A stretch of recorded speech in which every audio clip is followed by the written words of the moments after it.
Hey guys, ఈరోజు మనం sub queries అంటే ఏంటో చూద్దాం. అసలు సబ్ క్వెరీ అనేది ఏంటంటే క్వెరీ లోపల ఇంకో క్వెరీని రాసుకోవడం. దీన్నే nested query and inner query అని చెప్పి యూజ్ చేసుకుంటాం.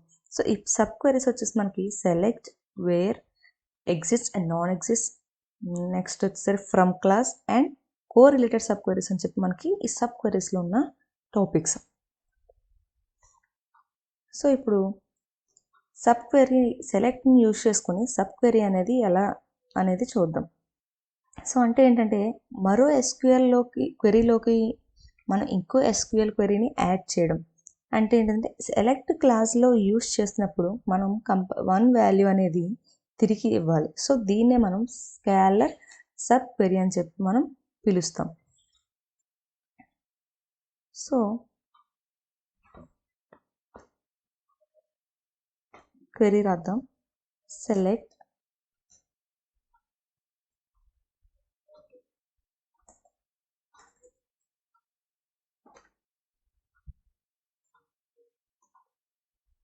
ఫస్ట్ నేమ్,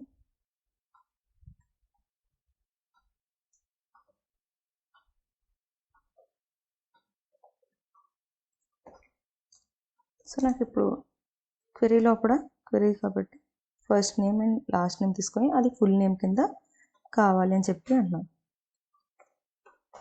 నెక్స్ట్ వాళ్ళ యొక్క శాలరీ. ఇప్పుడు యావరేజ్ శాలరీ అనేది నాకు కావాలి కాబట్టి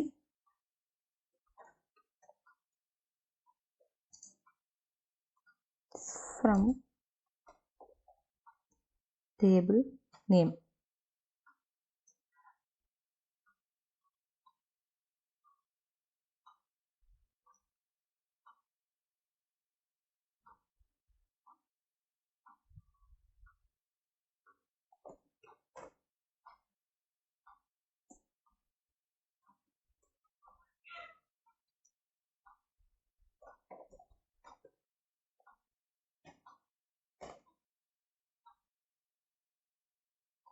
ఇక్కడ ఫస్ట్ క్వెరీ వచ్చి నాకు first name and last name కావాలి, ఫుల్ నేమ్ కింద రావాలని చెప్పి ఒక క్వెరీ రాసుకున్నాం.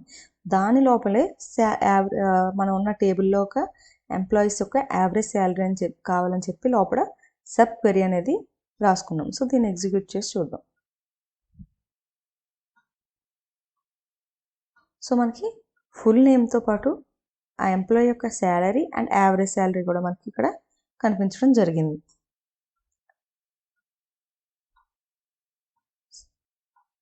సో నెక్స్ట్ వచ్చేసి వేర్ క్లాస్ యూజ్ చేసుకొని సబ్ క్వెరీ అనేది ఎలాగో చూద్దాం. అసలు వేర్ క్లాస్ అనేది ఏంటంటే ఒక క్వెరీలో మరో క్వెరీ ద్వారా వచ్చిన రిజల్ట్స్ని మనం బేస్గా తీసుకుని ఆ రికార్డ్స్ని మనం ఫిల్టర్ చేసుకోవడం అన్నమాట. అంటే ఓన్లీ వన్ వాల్యూ వచ్చింది అనుకోండి, దానికి మనం ఇక్కడ equals to, less than, greater than and more symbols అనేవి యూజ్ చేసుకుంటాం. లేదా మల్టిపుల్ వాల్యూస్ అంటే వన్ ఆర్ మోర్ వాల్యూస్ వచ్చినప్పుడు ఇన్, ఎనీ, ఆల్ అనే మనం కమాండ్స్ని మనం యూజ్ చేసుకుంటాం.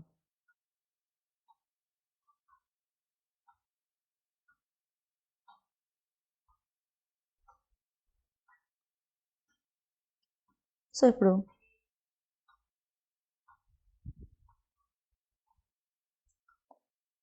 కోడ్ చూద్దాం. ఇప్పుడు ఏంటంటే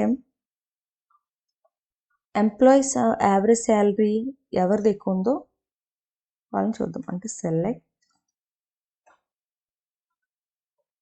ఫస్ట్ నేమ్ అండ్ వాళ్ళ యొక్క శాలరీ.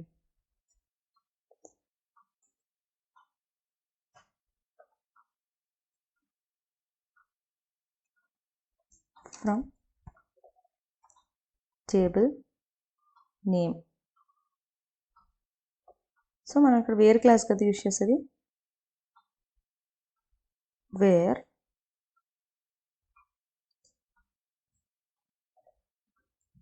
శాలరీ. సో మనం ఏంటి సింగిల్ లెటర్ కదా, మన సింగిల్ వర్డ్ కావాలనుకున్నాం కాబట్టి select greater than, select average salary. Sub queries కాబట్టి మనం క్వెరీ లోపల క్వెరీ అనేది రాసుకుంటున్నాం.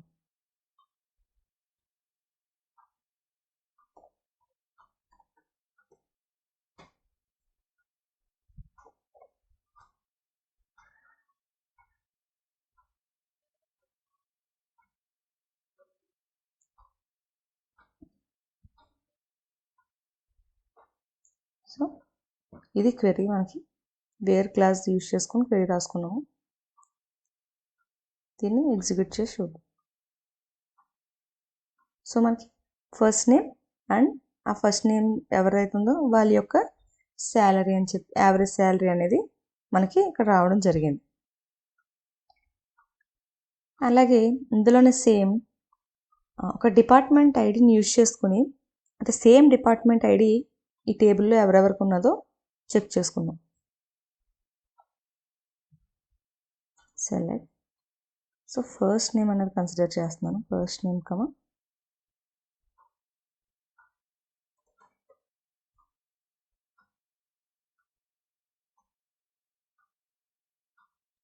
డిపార్ట్మెంట్ ఐడి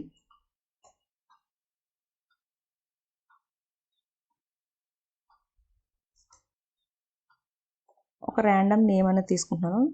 సంథింగ్ జాన్ నా టేబుల్లో ఉన్న name.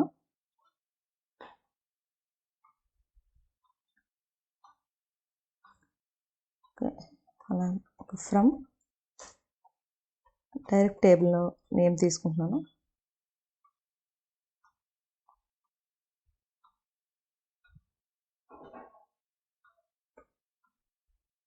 Table. So where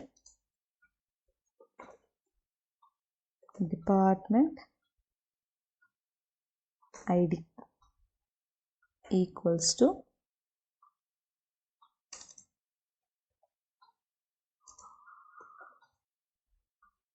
department ID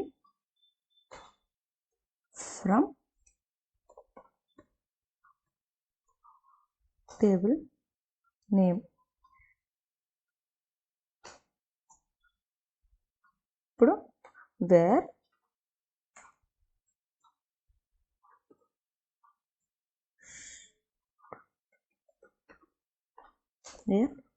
first name. So నేను ర్యాండమ్గా ఇక్కడ జాన్ అనే నేమ్ టేబుల్ నుండి తీసుకుంటున్నాను. సో ఇది ఎగ్జిక్యూట్ చేసి చూద్దాం. అంటే సేమ్ డిపార్ట్మెంట్ ఐడి ఎవరెవరికి ఉందో వాళ్ళని మనకి ఇక్కడ డిస్ప్లే చేయడం జరిగింది, జాన్ అండ్ రమ్య. సో ఇది వేర్ గురించి.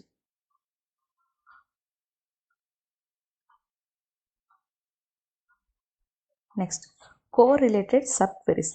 కోరిలేటెడ్ సబ్ క్వెరీ అనేది ఏంటంటే, ఒక సబ్ క్వెరీ అయినా అది బయట క్వెరీలో ఉన్న కాలం వాల్యూని మనకి యూస్ చేస్తుంది. అంటే ఇది ప్రతి అవుటర్ రో కోసం ఒకసారి ఎగ్జిక్యూట్ అనేది అవుతుంది. అండ్ ఇదేంటంటే క్యాజువల్గా సబ్ క్వెరీ అంటే ఇది స్లోగా అండ్ డైనమిక్గా మనకి ఈ సబ్ క్వెరీ అనేది యూజ్ అవుతుంది. సో దానికి క్వెరీ చూద్దాం.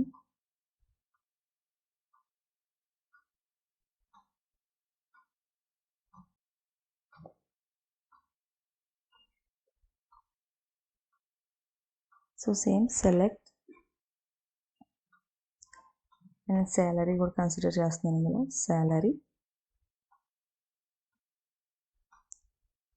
అండ్ ఈవెన్ వేరే టేబుల్ని ఇక్కడ రిఫర్ చేస్తున్నాను.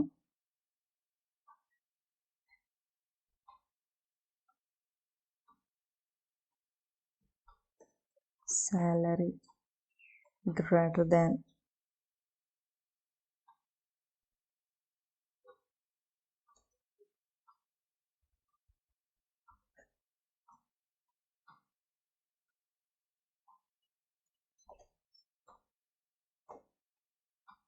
Average salary from employees. ఇక్కడ table refer where E1 dot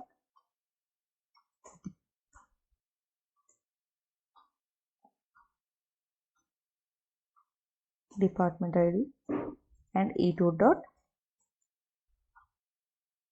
department ID. అంటే ఇదంటే ఒక్కో ఎంప్లాయీ యొక్క డిపార్ట్మెంట్ ఐడిని తీసుకొని ఆ డిపార్ట్మెంట్లో ఉన్న యావరేజ్ శాలరీని సబ్ క్వెరీగా క్యాలిక్యులేట్ చేసి మనకి ఇక్కడ చూపిస్తుంది అన్నమాట. సో ఎగ్జిక్యూట్ చేసి చూద్దాం. సో ఇక్కడ మనకి ఇక్కడ ఏంటంటే ఒక్కో ఎంప్లాయీని డిపార్ట్మెంట్ ఐడిని బేస్ చేసుకుని ఆ డిపార్ట్మెంట్లో ఉన్న వాళ్ళ యావరేజ్ శాలరీని మనకి ఇక్కడ క్యాలిక్యులేట్ చేసి ఒక సబ్ క్వెరీ రూపంలో మనకి ఇక్కడ చూపించింది అన్నమాట. సో ఇది కో రిలేటెడ్ సబ్ క్వెరీ.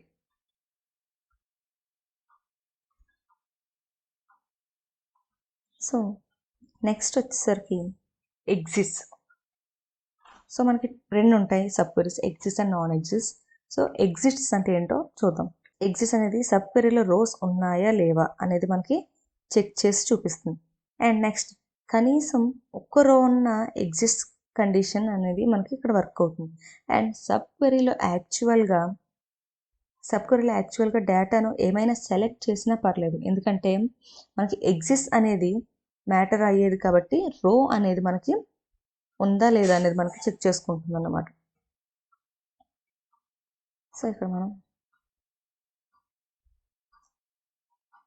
ఇక్కడ ఏం చేద్దామంటే మేనేజర్స్ ఒక్కో ఎంప్లాయీకి ఎంతమంది మేనేజర్స్ అనేవాళ్ళు ఉన్నారు లేదు. సో ఇప్పుడు ఎగ్జిస్ట్ ఏంటంటే అట్లీస్ట్ ఒక ఎంప్లాయీకి ఒక మేనేజర్ అనేవాళ్ళు ఉన్నారా లేదా అని మనం ఇక్కడ క్వెరీ రాద్దాం.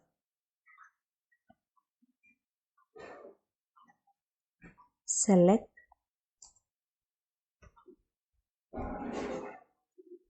distinct E1 dot first name as. So మనకి మేనేజర్ అనే వాళ్ళు ఉన్నారా లేదా చెక్ చేస్తాం కాబట్టి మేనేజర్ నేమ్ అనేది బేస్ చేసుకుంటాం. Next from table name E1. Next where exist condition వాడుతున్నాం కాబట్టి ఎగ్జిస్ట్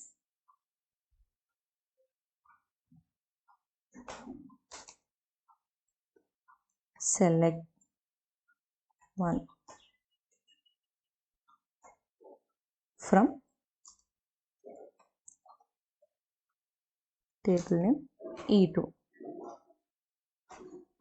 ఇప్పుడు వేర్ కండిషన్ యూస్ చేసుకొని మేనేజర్ ఐడిని ఎంప్లాయీ ఐడిని కన్సిడర్ చేసుకోవాలి. Equals to E1 dot employee ID. So ఇది క్వెరీ.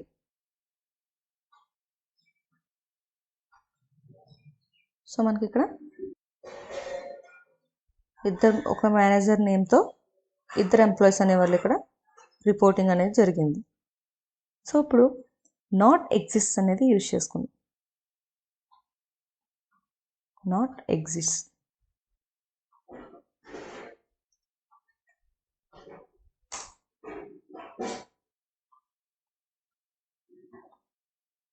అంటే ఎవరైతే ఒక మేనేజర్కి ఒక ఎంప్లాయీకి కనెక్షన్ లేని వాళ్ళు ఎవరున్నారో చెక్ చేయాలి. సో ఇక్కడ మనకి 6 మెంబర్స్ అనే వాళ్ళు కనిపించారు. నెక్స్ట్ వచ్చేసి మనకి ఫ్రమ్ క్లాస్.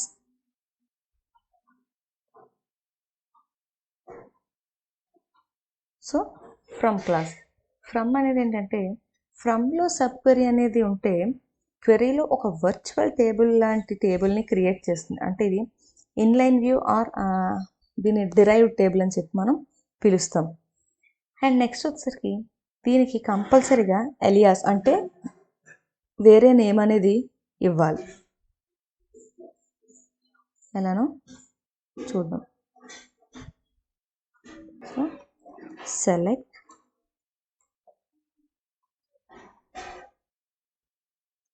ఇక్కడ డిపార్ట్మెంట్ స్టాట్స్ ఎందుకు యూజ్ చేస్తున్నానో చెప్తున్నాను. Department ID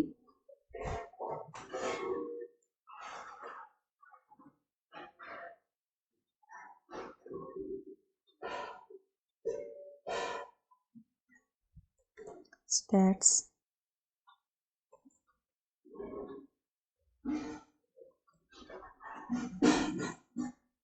ig salary from select department id and ingoti average salary as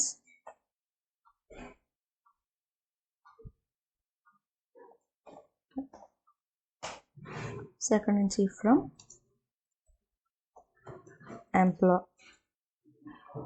employees table. ఇప్పుడు దీనికి గ్రూప్ బై క్లాస్ని యూజ్ చేసుకుంటూ డిపార్ట్మెంట్ ఐడిని యాడ్ చేస్తాం.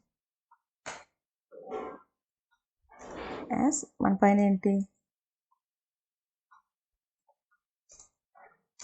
డిపార్ట్మెంట్ స్టాట్స్ అని తీసుకున్నాం కదా.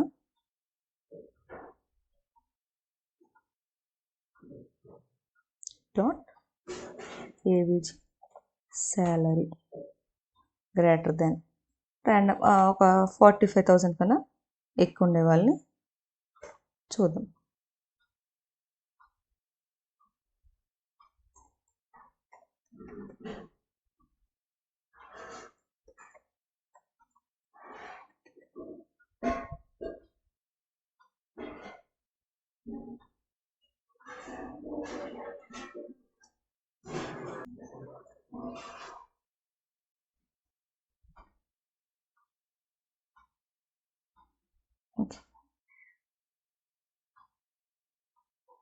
సో ఇదేంటంటే క్వెరీ ఇక్కడ ఉన్న సబ్ క్వెరీలో డిపార్ట్మెంట్ ఐడి వైజ్గా మనకి యావరేజ్ శాలరీ అనేది క్యాలిక్యులేట్ చేస్తుంది.